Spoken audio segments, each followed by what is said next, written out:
Peço que você pegue a sua Bíblia, abra comigo, por favor, no capítulo 5 de Mateus e deixa aí aberto, capítulo 5 de Mateus. Eu quero ler com você os versos 21 a 26. 21 a 26 é o nosso texto de hoje. Por favor, pegue aí a sua Bíblia. Por favor, irmão, irmã, não fique apenas escutando, sabe? Não se deixe distrair. Você está na sua casa, você está às vezes num outro local. Coisas aí podem vir te distrair. Não faça isso. Não deixe, não perca nada daquilo que Deus tem para você hoje. Nós estamos em culto, mesmo que estejamos em lugares diferentes. Nós estamos na presença do Senhor. Nós invocamos a presença do Senhor para esse tempo aqui. Mais uma vez nós vamos orar, pedindo a Deus que nos dê entendimento da sua palavra. Primeiro vamos ler verso 21 até o verso 26. Está escrito assim: Ouvistes que foi dito aos antigos, não matarás, e quem matar estará sujeito a julgamento. Eu, porém, vos digo que todo aquele que sem motivo se irá contra o seu irmão estará sujeito a julgamento. E quem proferir um insulto a seu irmão estará sujeito a julgamento do tribunal. E quem lhe chamar tolo estará sujeito ao inferno de fogo. Se, pois, ao trazeres ao altar a tua oferta, ali te lembrares de que teu irmão tem alguma coisa contra ti, deixa perante o altar a tua oferta. Vai primeiro, reconcilia-te com teu irmão, e então, voltando, faze a tua oferta. Entra em acordo sem demora com teu adversário, enquanto estás com ele a caminho, para que o adversário não te entregue ao juiz, o juiz ao oficial de justiça, e sejas recolhido à prisão. Em verdade te digo que não sairás dali enquanto não pagares o último centavo. Vamos orar. Senhor nosso Deus, nós invocamos o teu nome com muita alegria, nós fazemos isso, invocamos em nome de Jesus, com a certeza de que o Senhor está presente aqui onde estamos alguns, e em cada casa, em cada lugar, ó Deus, onde alguém está agora conectado conosco, não apenas através de uma rede social, mas conectado conosco através do Espírito do Senhor, que é o nosso vínculo, que é aquele que nos une como corpo de Cristo Jesus. Que o Senhor agora ministre a nossa mente, ao nosso coração, nos dê entendimento pleno do que o Senhor quis dizer quando falou essas palavras naquele monte. Em nome de Jesus. Amém. Muito bem, o Senhor Jesus subiu ao monte e lá ele se assentou. E como ele se assentasse, não é?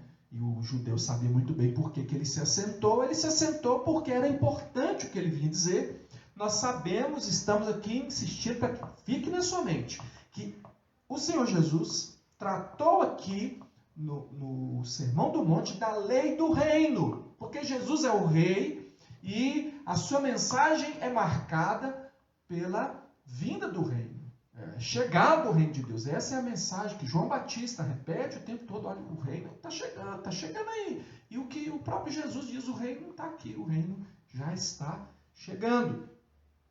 E como é um reino sem a lei? A lei do reino está explicada aqui. Muitas pessoas acham que Jesus veio revogar a lei e que há um antes e depois de Cristo em relação à lei, no sentido de que o que é passado, vamos viver agora, o daqui para frente, o Velho Testamento não é importante. Mas para Jesus, né, para algumas pessoas pode ser o que for, irmão. Mas para Jesus é o que interessa para nós. O que Jesus diz a esse respeito? E nós vimos na semana passada que ele disse: eu não vim revogar a lei. Está no verso 17. Eu não vim revogar a lei, mas eu vim cumprir.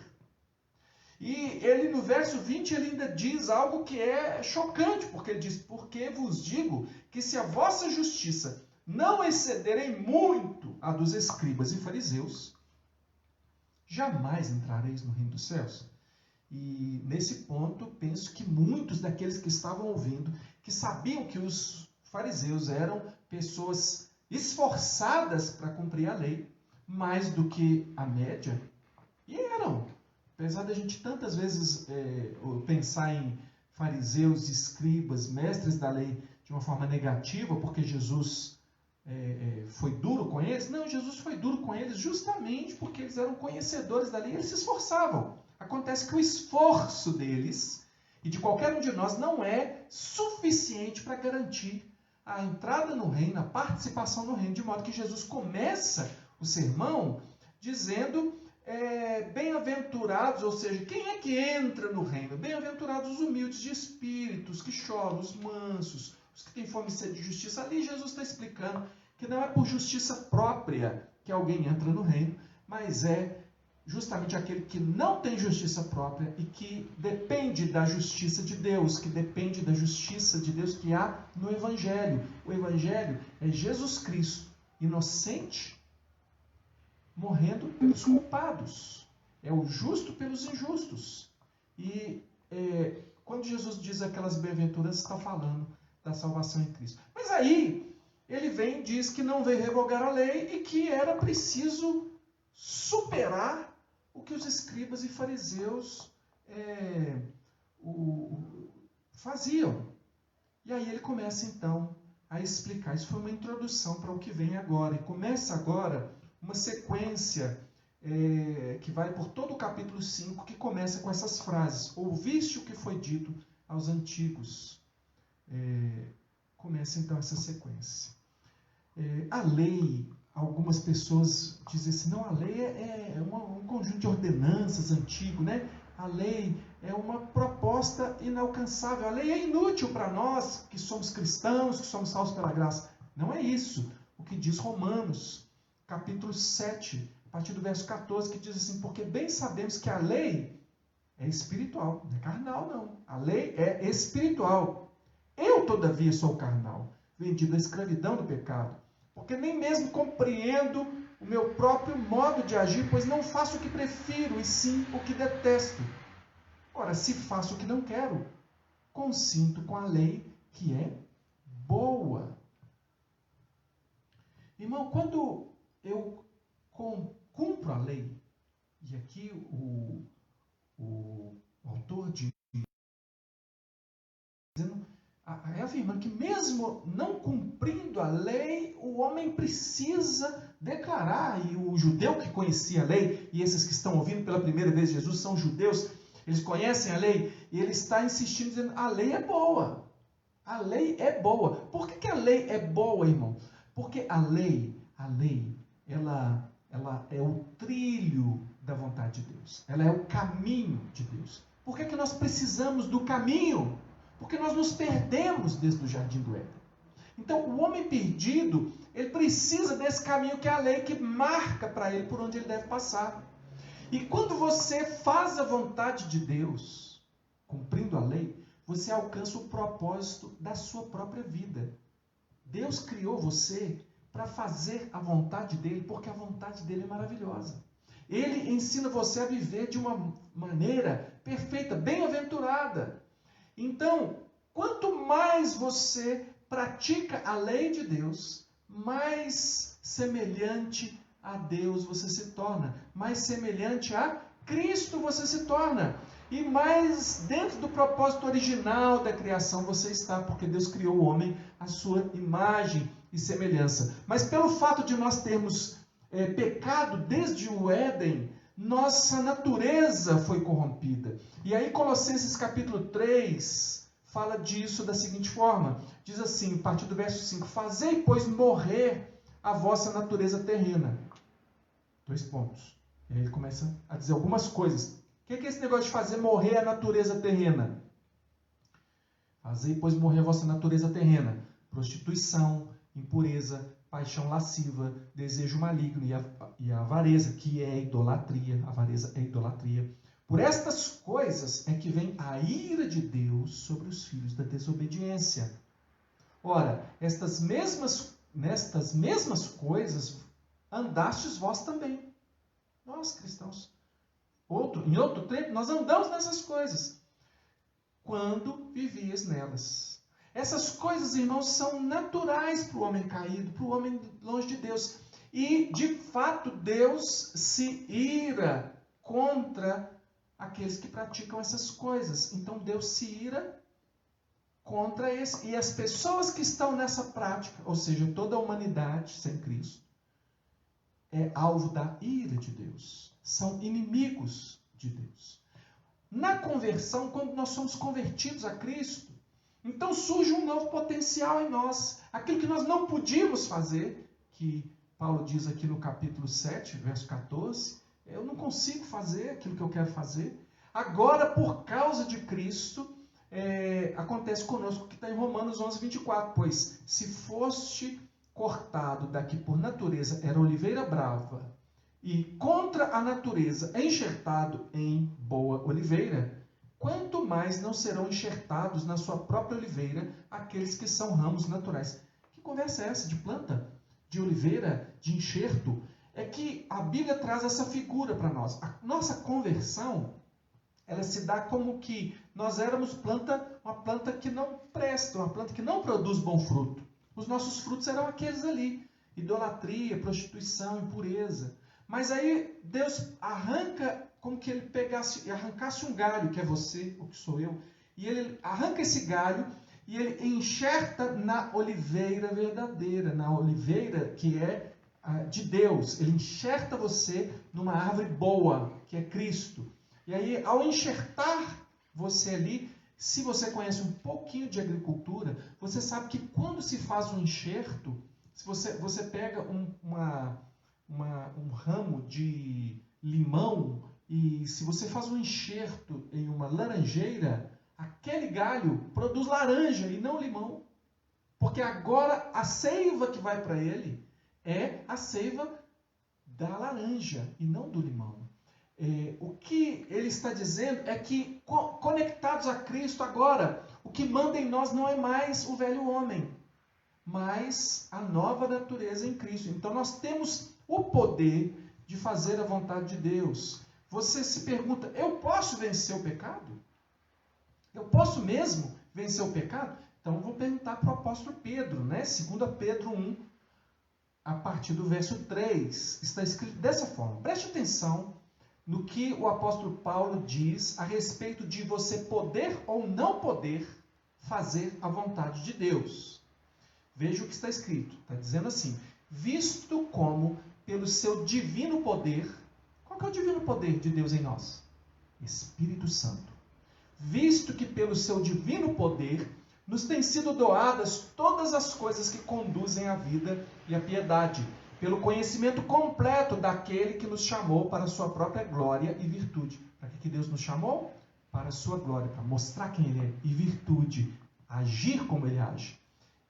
Pelo divino poder dele, nos foram doadas todas as coisas que nos conduzem à vida e à piedade, para que nós possamos expressar essa glória e virtude de Deus. Pelas quais, verso 4 diz, nos têm sido doadas as suas preciosas e muito grandes promessas, para que por elas vos torneis coparticipantes. Coparticipante quer dizer participante com, participante também, coparticipantes da natureza divina. Natureza divina. Eu e você agora, participantes da natureza de Deus. Por quê? Porque Ele nos doou isso pelo seu divino poder.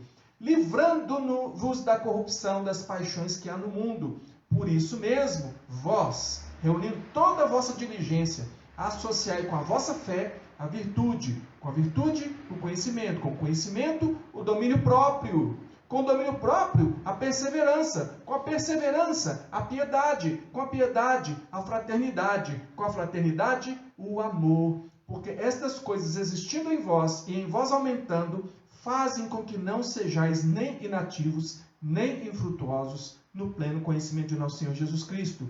Pois aquele a quem estas coisas não estão presentes é cego, vendo só o que está perto, esquecido da purificação dos seus pecados de outrora. Por isso, irmãos, procurai com diligência cada vez maior confirmar a vossa vocação e eleição, porquanto procedendo assim não tropeçareis em tempo algum, pois desta maneira é que vos será amplamente suprida a entrada no reino eterno de nosso Senhor e Salvador Jesus Cristo. O que é que esse texto está nos dizendo? Do final para o começo, que é desta maneira que nós vamos entrar no céu. De que maneira? Vivendo estas coisas aqui, procurando com diligência confirmar a nossa vocação e eleição pela prática dessas coisas. Aquele que é chamado de verdade, aquele que é vocacionado por Deus, aquele que é chamado por Deus para a salvação, ele tem como alvo a prática dessas coisas. Quem não pratica essas coisas está esquecido da obra de Deus na sua vida. E é por meio do poder, o divino poder de Deus, que nós podemos praticar todas essas coisas. Eu destaco domínio próprio dentro de todas elas. O domínio de si, para que você não viva no pecado. Por que eu estou dizendo todas estas coisas, irmãos? Porque eu quero que você tenha convicção de que nós somos salvos e capacitados por Deus, o Espírito Santo, para cumprir a lei de Deus. Nós temos capacitação da parte de Deus para cumprir a lei de Deus. Por que eu estou insistindo nisso? Porque algumas pessoas pensam assim, ainda bem que passou o tempo da lei, né? Porque agora a gente vive pela graça, né? E Jesus perdoa os nossos pecados, a gente não tem nem que pensar na lei, porque graças a Deus, né? Tem a graça, meu irmão, a graça te capacita, te empodera, te dá poder para viver uma vida agradável a Deus. E essa vida é cumprindo a lei. Já expliquei na semana passada, Jesus disse, eu não vim revogar a lei, vim cumprir. Ele cumpriu a lei num aspecto, né, toda a cerimônia que apontava para ele, aquela lei que, todos os aspectos que eram sombra do que ele haveria de fazer na cruz, está cumprido. Mas também tem o cumprir da lei, como ele vai dizendo a partir de agora. E aí eu já vou para o texto, que é o nosso texto de hoje, né? E é interessante você saber que, por que ele está dizendo essas coisas? E ele está dizendo isso para o povo em geral, que conhecia a lei de Deus, e dizendo isso assim, bem face a face, para os escribas e fariseus, que eram esses estudiosos mesmo, que estudavam cada letra, cada palavra, a relação de uma com a outra. Eles eram muito atenciosos, mas passaram batido da essência da lei. Eles não viram a essência, eles viram só a superfície. E o que Jesus, que é Deus, é o autor da lei, ele está explicando o que ele quis dizer. Sabe, você lê um autor, aí você pensa que você entendeu. E tem muitas pessoas que debatem a respeito de autores antigos que escreveram. Aí tem diversos, ele queria dizer isso, outro diz, não, ele queria dizer aquilo. Gente, Jesus explicou o que ele queria dizer. O próprio autor está explicando. E aí ele entra aqui explicando o seguinte, ouviste o que foi dito aos antigos, não matarás, e quem matar estará sujeito ao julgamento. Eu, porém, vos digo que todo aquele que sem motivo se irá contra o seu irmão estará sujeito a julgamento. E quem proferir um insulto a seu irmão estará sujeito a julgamento do tribunal. E quem lhe chamar tolo estará sujeito ao inferno de fogo. Eu quero fazer um destaque aqui que eu não vou explicar muito agora, mas vou explicar em próximos encontros nossos. Mas eu vou dizer já o que é. Ouviste o que foi dito aos antigos? É uma maneira que Jesus usa, diferente de quando ele está citando as Escrituras. Quando ele diz aqui, ouviste o que foi dito aos antigos, ele não está necessariamente citando literalmente a Escritura, mas ele está dizendo como que os antigos falavam a respeito da lei. Depois eu vou explicar melhor, não vai ser hoje, tá? Então, porque em algum momento, mais adiante, vocês vão ver que os escribas, os fariseus, eles deram uma mexidinha naquilo que estava na lei. Tem uma alteraçãozinha. Como foi dito, é diferente de estar escrito, que é a maneira como ele trata dos outros textos, quando ele cita os outros textos bíblicos. Quando Jesus cita na Bíblia, nos evangelhos, algum texto diz, porque está escrito. Aqui ele está dizendo, ouviste o que foi dito aos antigos. Mas eu vou explicar isso melhor mais adiante, tá bom? Só para não passar batido, eu falei agora. Ele disse então que se alguém se irá sem motivo. Peraí, existe ira com motivo? Existe. Existe ira aceitável? Existe. Existe ira santa? Existe ira santa. O próprio Deus se ira. Romanos 2, de 5 a 8 diz assim: mas segundo a tua dureza de coração impenitente, acumulas contra ti mesmo ira, para o dia da ira e da revelação do justo juízo de Deus, que retribuirá a cada um segundo o seu procedimento. A vida eterna, aos que perseveram em fazer o bem, procuram glória, honra e incorruptibilidade, mas ira e indignação aos facciosos que desobedecem à verdade e obedecem à injustiça. Irmão, Deus se ira, a ira de Deus é santa e justa, e Deus retribuirá a cada um segundo as suas obras. A cada um, pastor, inclusive eu e você? Sim. Acontece que quando os crentes são julgados pelas suas obras, nós a nós é atribuída a justiça de Cristo, as obras de Cristo. Mas o Senhor se ira e haverá dia de julgamento. Então, a ira santa e a indignação santa. Inclusive, a ira sem pecado. Você, tratando de nós que, às vezes, nos iramos pecaminosamente, e é disso que Jesus está tratando, falou, olha, quando eu falei não matarás, é disso que eu estou falando. Vou explicar já já. Mas tem ira sem pecado também. Ser tentado não é pecar. A Bíblia diz assim, em Efésios 4, 26 a 27, irai-vos e não pequeis. Quer dizer, dá para irar e não pecar. Irai-vos e não pequeis, não se põe o sol sobre a vossa ira, nem deis lugar ao diabo. É possível que diante de alguma situação você até fique indignado e irado, porém o que você faz com a sua ira pode ser pecaminoso.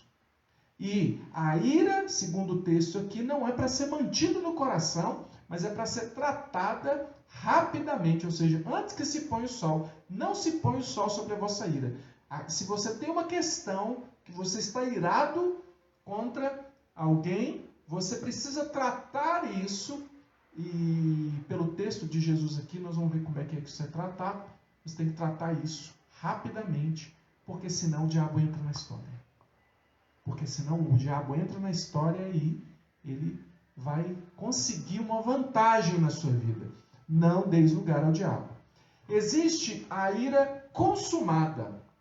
E aí é o ponto em que os escribas, os fariseus, os judeus, as pessoas de um modo geral costumam passar por cima sem perceber a profundidade do que significa não matarás. Uma ira consumada é nutrir sentimentos maus a respeito de alguma pessoa. Isso é um primeiro estágio, mas já é um estágio de consumação de pecado. É pecado consumado, segundo a palavra de Deus. 1 João 3,15 diz assim: todo aquele que odeia seu irmão é assassino. Ouviu isso? Todo aquele que odeia seu irmão é assassino. Ora, vós sabeis que todo assassino não tem a vida eterna permanente em si. Nisto conhecemos o amor, que Cristo deu a sua vida por nós e devemos dar nossa vida pelos irmãos. Não é possível ser crente, salvo, ter a vida eterna permanente em si, odiando alguém. Irmão, eu não escrevi a Bíblia não, tá bom? Estou só lendo.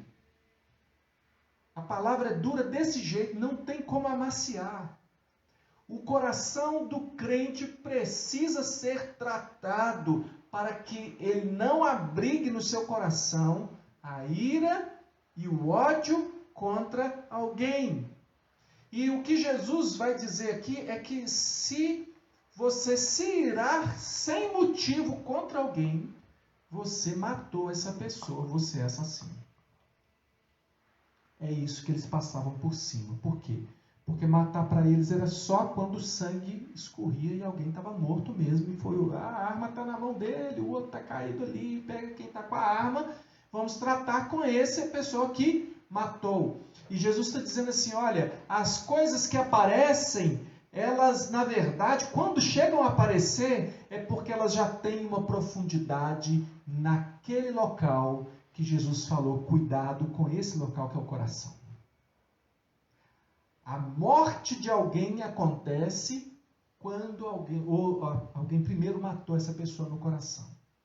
Muitas pessoas não matam porque a polícia prende, porque o juiz condena e joga a pessoa na jaula. É por isso que não mata. Não é porque não tem potencial de matar, não é porque é boa pessoa, é porque não tem oportunidade. Porque a ocasião faz o ladrão, faz o assassino, faz o adúltero, faz o pecador. A ocasião faz o pecador? Não, a ocasião expõe o pecador, demonstra o que já está no coração. E quando ele diz, então, não matarás, eu, porém, vos digo, ele está dizendo assim, não é somente o ato externo, mas tudo que de alguma forma é capaz de destruir uma pessoa. Olha, preste atenção que a coisa está aprofundando. Tudo o que de alguma forma é capaz de destruir uma pessoa. Tem diferença entre matar e fazer uma fofoca? Tem. Consequências diferentes. Tem matar, é diferente a consequência, né? Vai preso. Consequências são maiores. Mas matar e fazer fofoca está na mesma categoria para Jesus. Todas as vezes que você abre a boca para falar mal de alguém, desejando o seu mal, pronunciando xingamentos, Jesus diz que está tudo dentro do mesmo pacote. Você leu o texto comigo? Leu, né? A sua Bíblia é diferente da minha? Não. É isso que Jesus está falando. E os cristãos têm se esquecido disso. E aí eles constroem também uma religião de fachada. Eu não matei ninguém. Não matei ninguém. Matou. Jesus disse que você matou. A Bíblia diz, não saia da vossa boca nenhuma palavra torpe, mas somente aquela que produz edificação. Tem gente que a língua arrasta no chão, mas só fala verdades. Olha, eu só falei verdade. Irmão, não tente se esconder atrás de ter falado uma verdade, porque a verdade falada para destruir também é pecado. Nem toda verdade tem que ser dita, especialmente da maneira como alguns dizem. Então, irmãos, é muito claro na palavra de Deus que mesmo a verdade falada impiamente é fofoca, é pecado, é maldade, é assassinato e leva você a ser julgado.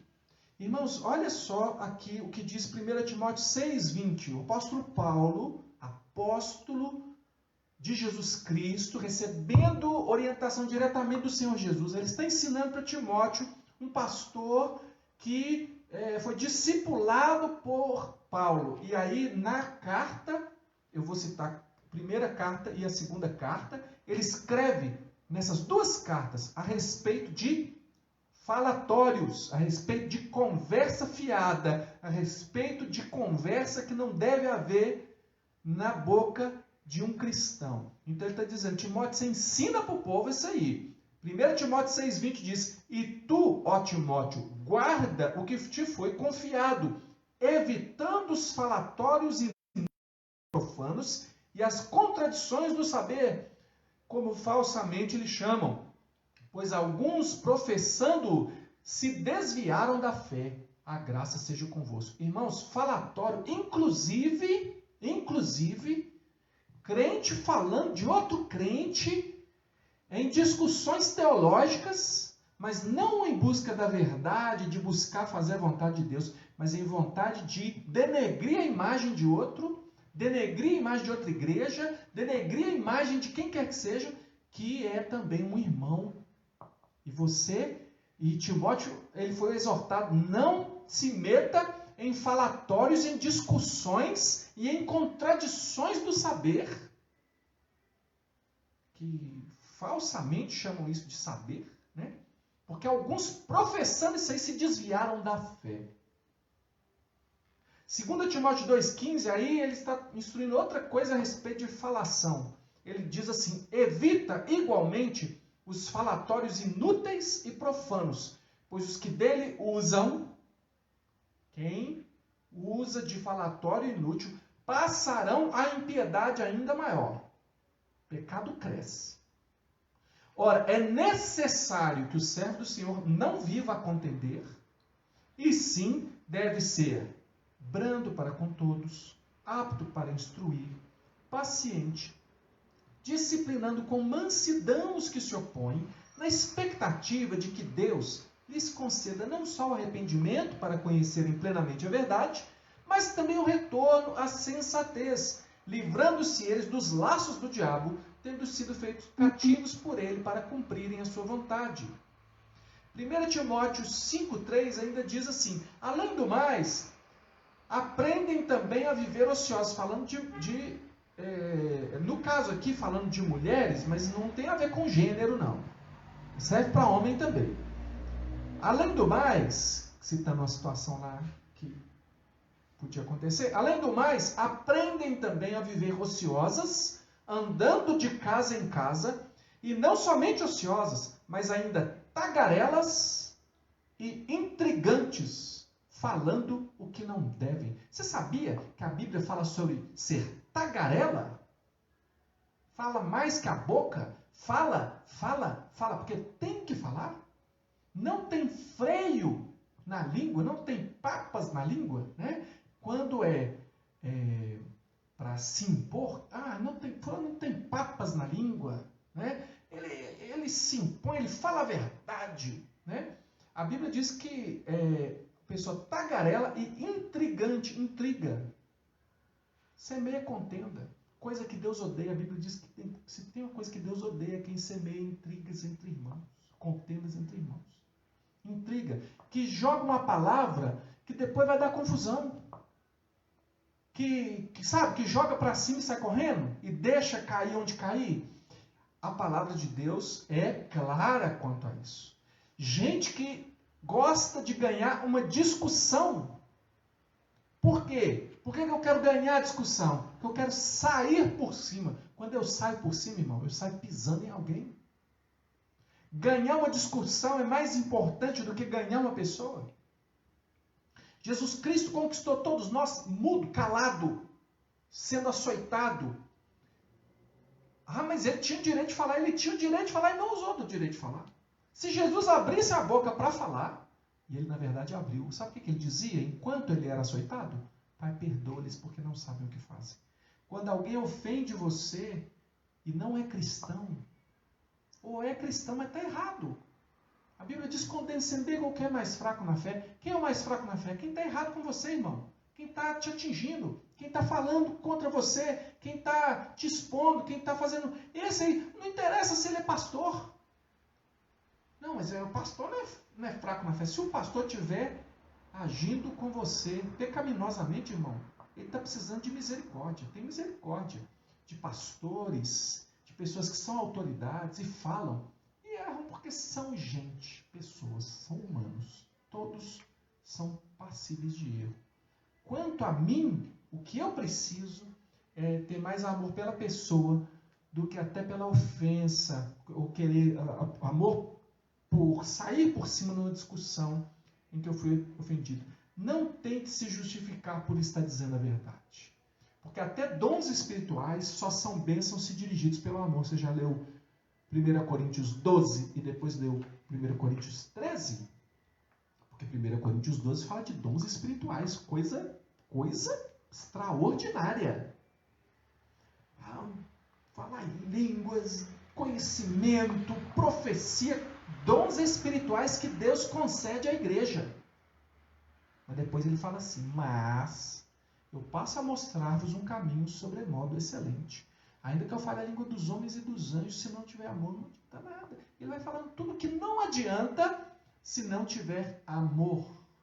Então, não adianta você se esconder, mas tudo que eu falei é verdade. Tudo que você falou é verdade, mas sem amor serviu para a destruição do outro. A palavra de Deus é maravilhosa quando exposta com amor, porque o objetivo é ganhar a pessoa e não destruir a pessoa. E aí, nós vemos aqui essas advertências. Então, é simples de entender, para a gente terminar aqui. A língua pode colocar você num tribunal e sujeitar você ao fogo do inferno. Ah, mas não sou eleito. Eu não sei se é eleito não, irmão. Não sei não. Você sabe quem é eleito? Ninguém sabe. A Bíblia nos fala que tem eleição, que Deus escolhe, mas manda nós pregarmos para toda criatura.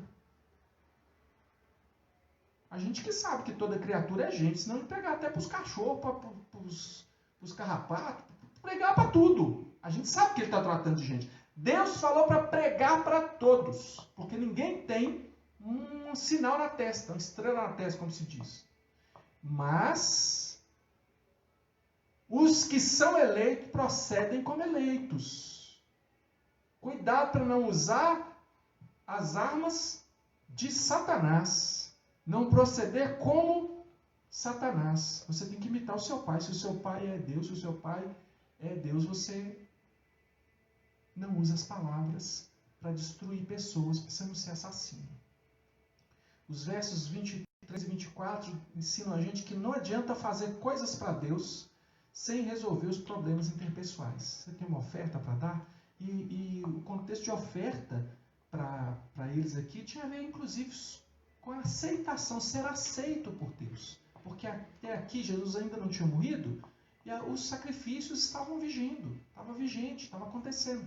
Então, o que Jesus está dizendo assim, não adianta você ser oficial da igreja, ser professor da igreja, cantar na igreja, fazer coisas para os outros, fazer 1 milhão de boas ações e manter o seu coração, os seus problemas de relacionamento aí sem resolver. Por quê? Porque Deus não vai aceitar a sua oferta. Aí tem gente que fala assim, então tá, então não dou a oferta. Não dá mesmo não, irmão, vai para o inferno. Não vai não, irmão. O que a Bíblia diz é conserta a sua vida. E dá a oferta. E a questão aqui não é dinheiro não. Você sabe o que ele está falando aqui da oferta sacrificial, de ser aceito por Deus. O que a exortação de Cristo aqui é preciso ter uma atitude em relação a isso, porque outras coisas não vão resolver esse problema. Outras boas ações não vão resolver o problema fundamental. A solução bíblica que é apresentada nos versos 25 e 26 é a reconciliação antes do tribunal. Pode ser custoso para você ou para mim, mas nós precisamos resolver. A ilustração do homem na igreja fala da importância, né? O homem ali para oferecer a oferta. Os homens indo em direção ao tribunal diz respeito à urgência. O irado está envenenado. O perdão é o antídoto, a libertação. E o remédio é o evangelho. A conclusão que a gente chega é que nós precisamos aprender a lei do reino a respeito de matar. E nós não podemos matar no coração nem com a língua. Eu quero orar com você a respeito da sua vida e da minha vida. Eu quero orar por mim, mas eu quero orar por você também. Como é que estão as suas relações interpessoais? Você sabe que a Bíblia fala que maridos que não tratam bem a sua esposa, Deus nem escuta a oração dele? Você acha que é só o marido ou a mulher também? É os dois. Se você não resolver o problema de relacionamento com sua esposa, ou com seu marido, ou com seus filhos, Deus não está aceitando as suas ofertas. Nem as suas orações Ele está levando em conta. Você quer enganar Deus? Eu sei que você não quer. Você quer ser salvo, tratado por Deus. Então nós precisamos chegar diante de Deus. E aqueles problemas de relacionamento que você está se lembrando agora, outra coisa. A língua hoje em dia, às vezes está, nos dedos, lá no que você posta. Ah, mas não fui eu que falei, eu só copiei e colei, eu só compartilhei. Quando você compartilha, irmão, você está assinando ali. Tem até seu nominho lá, tá? Na rede social. Você está dizendo assim, eu concordo com isso. Cuidado, irmão. Não compartilha alguma coisa que não for para edificação, não. Compartilha com amor. Eu sei que às vezes você vai compartilhar com amor. Não vai ser entendido. Vai compartilhar uma coisa que é boa. Mas não é disso que eu estou falando. Eu estou falando daquele copia e cola assim, ó. Até mentira, mas porque você concorda, porque é do seu grupo político, da sua ideologia. Quando você vê, cuidado, a gente é pego nisso aí. Concorda com o que você pensa, você replica. Até as autoridades aí estão falando de fazer leis para isso aí.